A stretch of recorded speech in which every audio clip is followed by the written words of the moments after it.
due to time constraints and difficulties in navigating this on Zoom. But we're really excited to see people posting thoughts in the comments as we go. And yeah, just so you know, we're now recording the workshop. So what are we going to cover in this talk? First, we're going to talk about why we're excited about groups focusing in on career planning. Then we're going to give some general advice for running these kinds of events.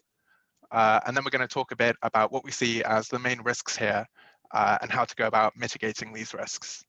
And then we'll finish with some next steps. And we're not going to cover how to plan your own career. I think the other 80,000 hours events and the career workshops tomorrow are going to be much better for that. How to run any specific career event, or how to do sort of one-on-one in-depth advising like 80,000 hours is advising service, because we think that giving explicit advice rather than guiding people through a career planning process is harder and it's more prone to risks.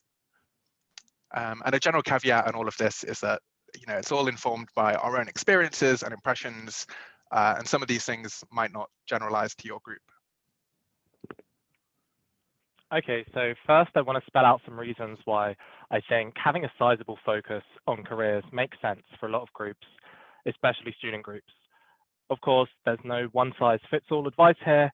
The best way to decide on your group's priorities is to engage with the general conversation and then figure out how that maps to your group.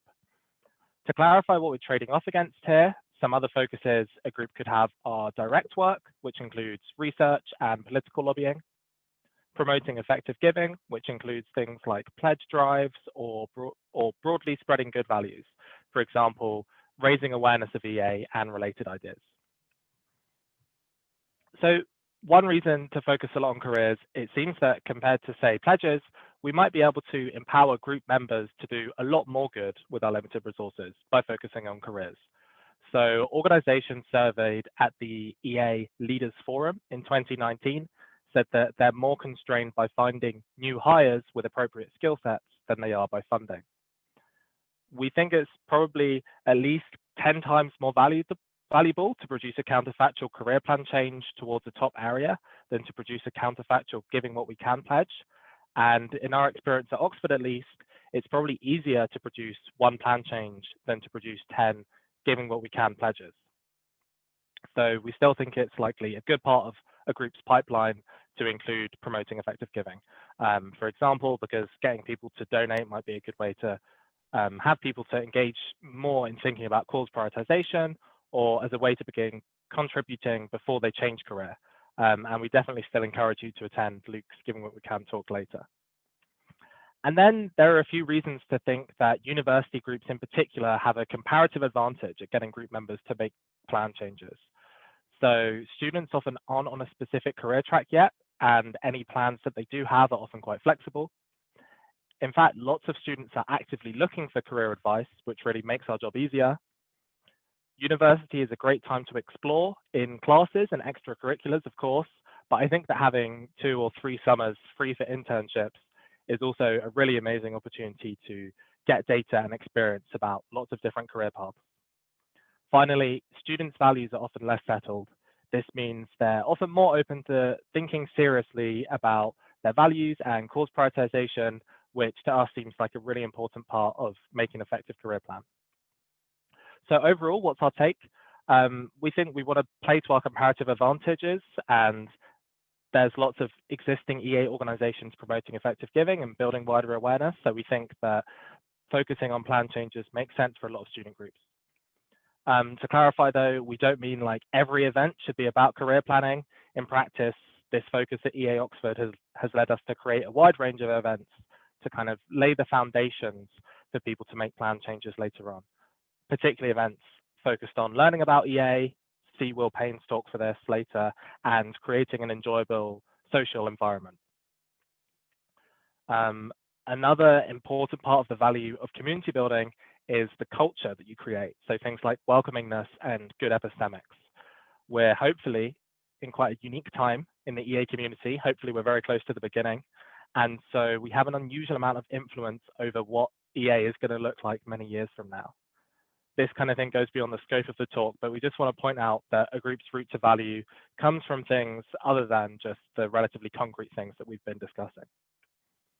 So, quick exercise.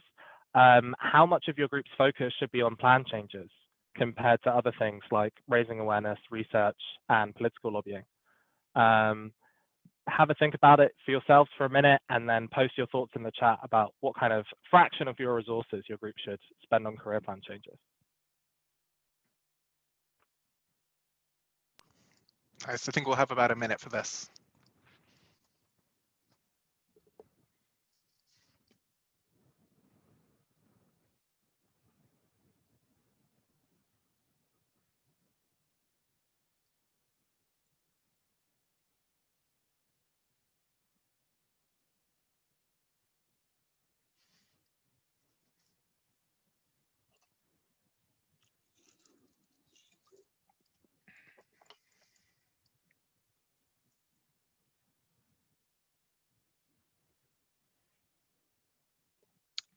To answer Jess's question, yeah, I think we're thinking about like resources that go towards impacting career plan changes broadly. So it can include learning about EA. Yeah. That's a good question. Yeah.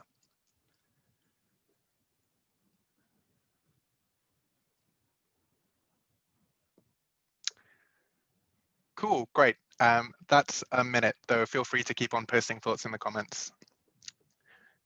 So there are a bunch of ways that groups can be helpful in helping people make more effective career decisions. So there are some examples on the slide deck here. But given all the different events we could run, we're going to need to find out some way to prioritize between them. So you'll first need to clarify what is your goal. It's useful to have some idea of how this fits in with the overall goals of your group as well. And then secondly, who is your target audience?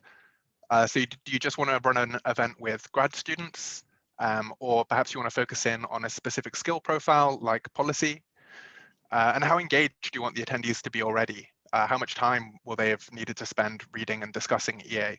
Do you want to aim it as like an intro event or an event with people who've maybe been around the community for a year or so already? And yeah, I think it's worth spending time yourself thinking about this. But again, I'll offer our quick take as something to engage and hopefully at points disagree with rather than anything more official. So at EA Oxford, we think that career events can be a good concrete way to begin engaging with EA. You know, students are very interested in career advice, but we're concerned about people making explicit plans early on and potentially anchoring to those plans, making it harder later on for them to update their plans or their views around course prioritization. You know, this is kind of just based on anecdata and some reasoning. So I think it would be reasonable to disagree with this worry. So we do still run career events at the intro level, but we tried to treat them as sort of 50% introduction to EA and 50% introduction to 80,000 hours' main ideas. We have participants do some thinking and exercises, but there's no prompt to plan out their whole career in the first session. And from there, we encourage most people to go through our intro fellowship, which focuses largely on exploring problem areas and core EA principles. We think this does a good job of bringing people to a level where it's beneficial to start thinking about careers through an EA lens. And then we think that folk who've already engaged at least this much are our main target audience for more in-depth career events. And the other thing that's going to determine which kind of events to run is just going to be what level of advice do you feel comfortable giving. So I think everyone should probably feel comfortable offering accountability, you know, promoting 80,000 hours as resources, or providing a space to discuss ideas amongst peers. I think like talks, discussions about course prioritization are a really great example here. And then I think there's a more variable bar for most other events, particularly anything where you'll be playing a more active role in the planning process, like a career fellowship, a one-on-one, or a more advanced workshop. I think it's good to have done a bit more reading around in general before doing this. For example, 10 hours on 80,000 hours or other resources. For a grab bag of resources we find particularly helpful, you can look on the event page and there's a linked list of resources. And then you can scale how you run the event with how much time you spent engaging with these resources and running these events before. So earlier on, probably focus more on signposting useful resources, connecting people to mentors, and providing accountability. And as you pick up experience, you'll be able to give more input on people's plans. You know, things like suggesting career routes that they might want to research, or bringing their attention to key considerations like information, value, or career capital. So we'll spell out a few example projects. Again, in the further reading, there's some guidance on how to exactly run these events. So imagine your goal is to do outreach to new people. For this, I think a shorter event like a talk or a workshop on careers could draw people in. I do think these talks aren't as good at influencing career trajectories as they're just so short. So you might also consider a longer event, such as a career fellowship, you know, like weekly meetings where you might work through a variety of career-related exercises and readings. I think this could be a good intro pipeline at some places. I do think it's worth asking yourself whether it makes sense to have these events career-focused or not. I think in a lot of places you can meet your goals with an ordinary EA talk or fellowship, and this is something that's just going to vary a lot based on context. And then for encouraging more engaged members to think through their plans, you might consider an event format like a career dinner, a series of career dinners where a group of maybe 6 of you or so meet, have dinner, and each week you focus on one person's career and they share their progress, their uncertainties, and get a bunch of input from everyone else. Alternatively, you could do a group career planning session. You could ask members to go through some of 80,000 Hours resources on how to plan a career. A few resources I'd like to highlight here are 80,000 Hours' career decision tool. I think this is particularly useful for choosing an internship or upcoming jobs. Then the annual career review tool. I think this is useful if you've already done some career planning. And so it could be like a really great event to run at the start of a year for more engaged members in your group. And then also 80,000 Hours are going to be releasing a longer write-up, which contains basically all of their advice on how to actually plan your career from start to finish. And this is aimed at people who've already read through their key ideas page. This should be coming out soon, but for attendees of this talk, we've included a link to the current draft, which you'll be able to request access to for the next 24 hours, in case it's useful for planning events or your own careers. But yeah, want to emphasize that that's a draft at the moment. And then a final event to talk about is running one-on-ones with group members. I think this is a super versatile format, and you can scale how much you talk about careers based on where the person is in their EA engagement journey, as well as you can sort of alter your approach based on what kind of guidance you feel well placed to give. In our experience, this can be a really good way to motivate people to write up their thoughts, maybe work through some of the tools I just mentioned before a chat, and then to do reading or take other steps afterwards. You can even sort of use the meeting as a form of accountability by agreeing on action points and checking in on those action points in your next chat. But before you do this, I definitely recommend reading EA Israel's Guide for Conducting Career Consultations on how to approach these discussions, and that's also in the further reading. Thanks, Huw. Okay, so now I'm going to talk about what I think the 3 main risks are around aiming for career plan changes. So firstly, I think people could just end up in a worse career than they would have otherwise if they hadn't engaged with your group. Another risk is that people could be put off your group. And then similarly, people could be put off effective altruism or 80,000 Hours.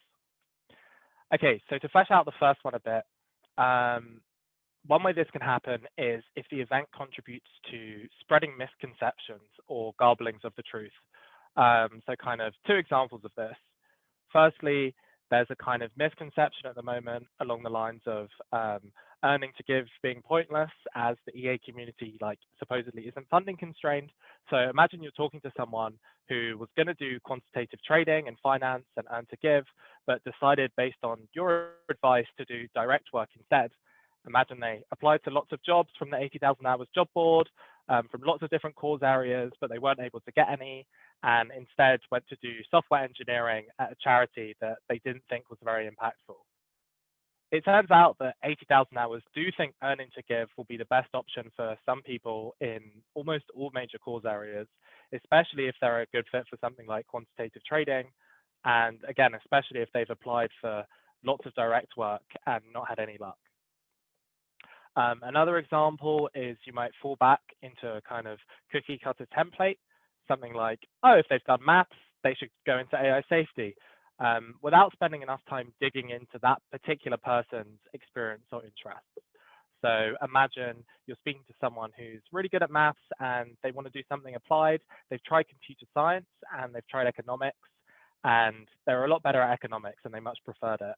But based on your advice, they try to go into AI safety, but they're not a strong enough fit to get into a machine learning PhD, and they end up in a role that they don't like and isn't very high impact, and now they don't have the time to explore economics further.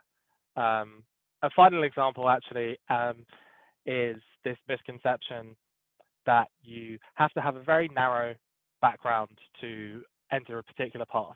So for example, imagine you're talking to someone who's interested in global priorities research, but has come from a legal background, and you tell them, oh no, you have to have an economics or philosophy background to go into global priorities research.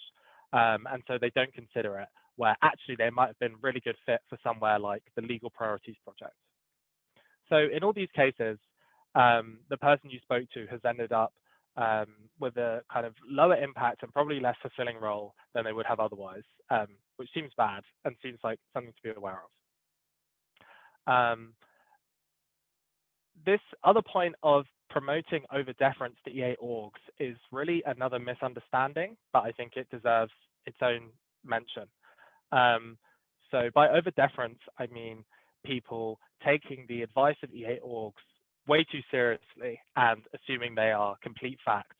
There seems to be this idea that 80,000 hours has these kind of magic answers. If only we could find them out, if only they would tell us.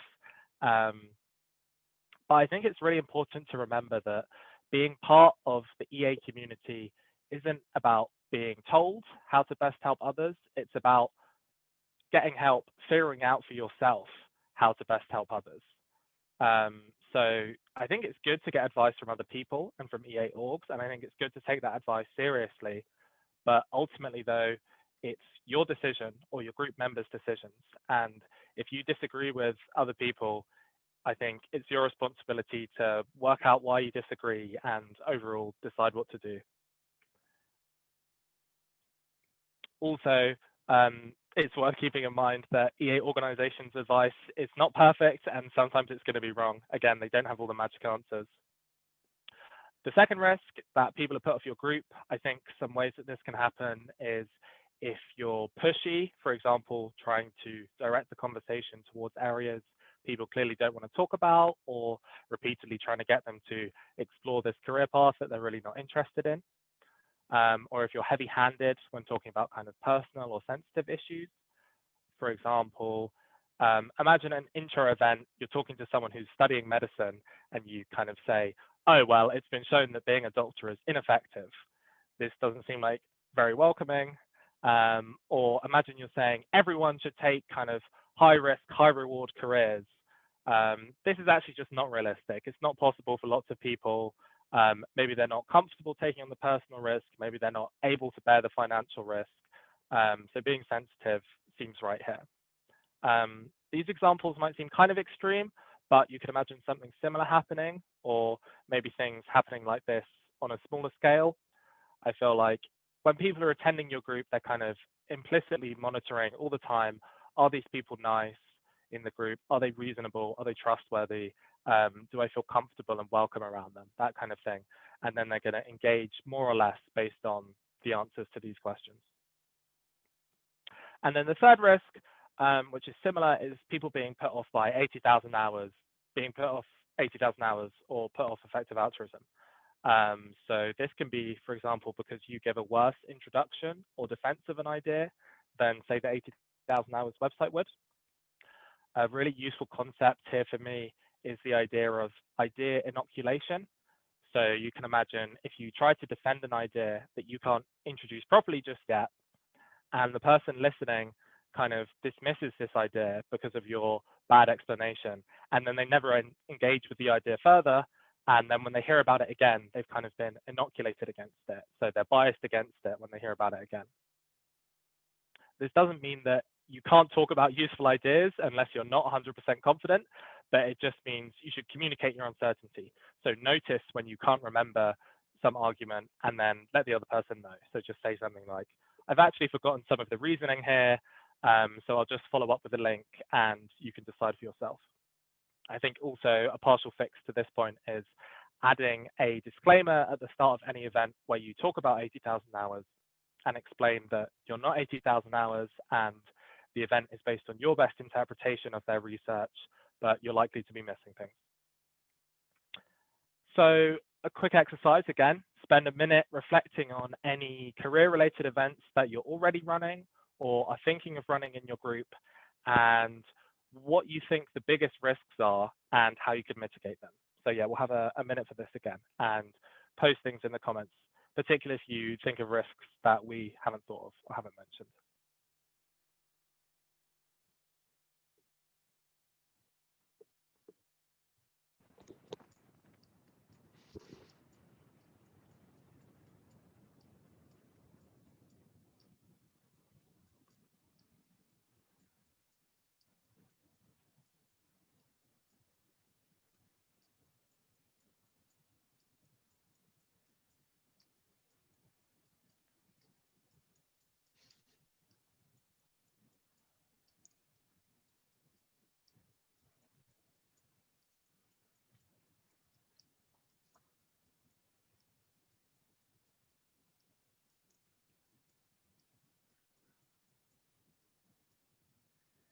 Yeah, that's a really great point from Amy, that depending on your university, the advice that 80,000 hours gives, which is quite contextualized to, I don't know, the UK, the US, the advice might kind of be less helpful for people from different backgrounds.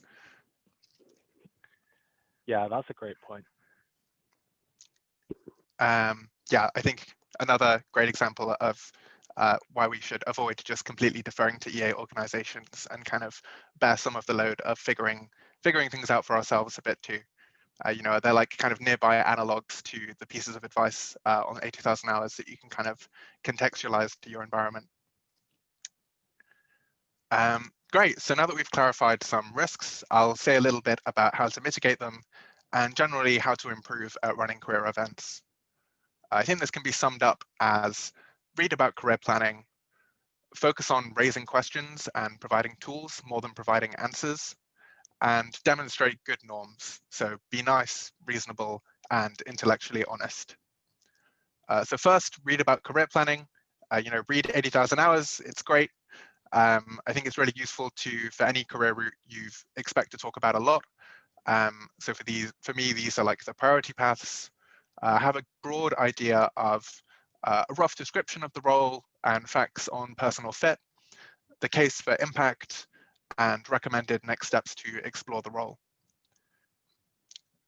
And I, once again, want to suggest reading EA Israel's Guide for Conducting Career Consultations, specifically the second section on general principles of career advice. I think that's good preparation for pretty much any career event. And again, we also have reading recommendations on the page. And I think someone posted about it in the comments too. Second, focus on raising questions and providing tools more than providing answers. So that basically don't tell people what to do with their careers. People who attend your events are going to have more information than you regarding their situation, even after you give them context, even after they give you context. So instead, act as a signpost who can point them to relevant resources and people, or bring up new ideas like a new course area.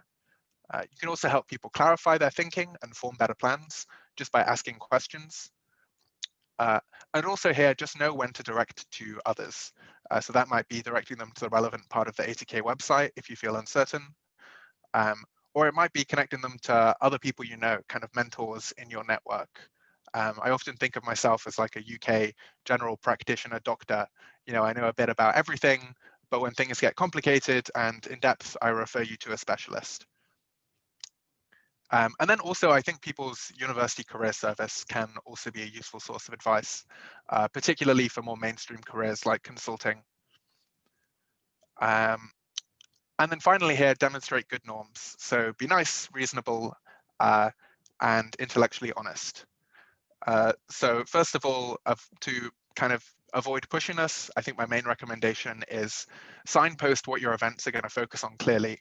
If you plan to spend half of it reading about problem areas and talking through questions at the level of values or worldview, say that in the description. Don't advertise it as a CV workshop or something like that.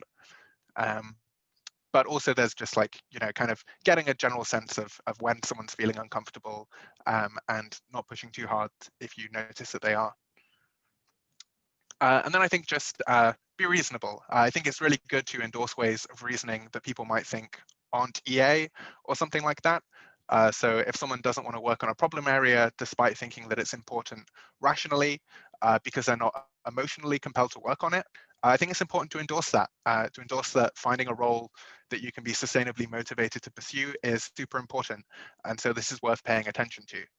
And I'd also lightly suggest that what we're emotionally compelled by can change over time, and it's worth spending time investigating how your motivation system actually works before dismissing an option.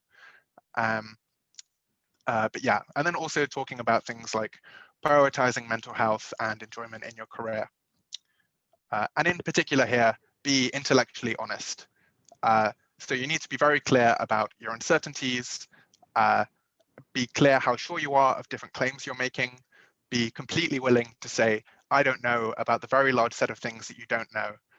And yeah, remember that 80,000 hours themselves are not at all certain in their recommendations and have changed their mind about their top recommendations in the past. I think their advice on how to read our advice, which is linked in further reading, is super crucial here. We'll hand you over to Alex to wrap up. Yeah. So unfortunately, we don't have time for this exercise, but some suggested next steps. Firstly, schedule some time to reflect on this workshop and maybe spend a bit of time now thinking about how you'll spend that time then. Take a look at the recommended resources, maybe read two you haven't read yet.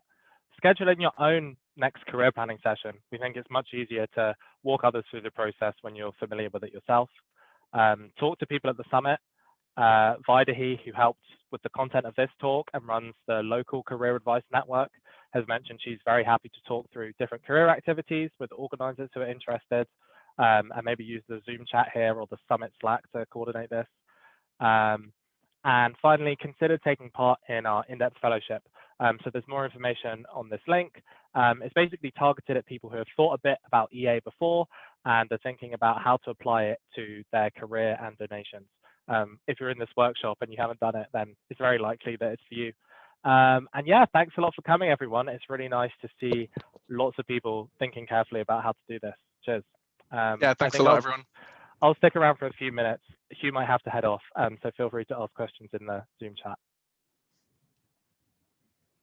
Nice.